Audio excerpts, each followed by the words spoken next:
જે કર્મનો જે સિદ્ધાંત છે ને એ અટલ છે, અને કર્મના સિદ્ધાંત ઉપર જો હાલશો તો એક પણ પ્રશ્ન રહેશે નહીં. કોઈ પણ માણસ ગરીબ નહીં થાય.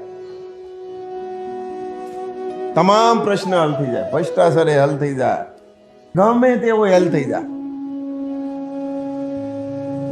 ઉકેલ છે માત્ર પોતાની ફરજ પૂરેપૂરી નિભાવો, અને ન નિભાવે એને દંડ આપો તો જ થાય ને. બધાય ફરજ ન નિભાવે, જે ફરજો નિભાવે છે પછી ભાઈ હોય કે કોઈ પણ હોય. ઇતિહાસમાં તમે જુઓ, વિભીષણને રાવણ હતા, સુગ્રીવને વાલી, તમે જે જુઓ, કૌરવો ને પાંડવો. જે સત્ય છે તેને સાથ આપો, પછી કોઈ સંબંધ એમાં આવતા નથી.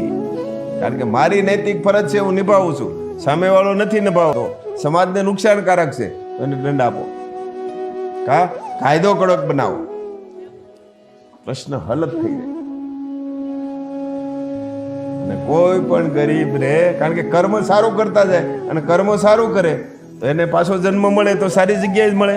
આજે જેલમાં કોણ જાય? જેને ગુનો કર્યો એ જ જાય ને. અને ગુનો જ ન કરે તો જેલ ખાલી થઈ જાય. તો ગુનો જ શા માટે? કર્મનો સિદ્ધાંત અટલ છે. મેં ગુનો કર્યો તે મારે ભોગવવું પડે ને પડે.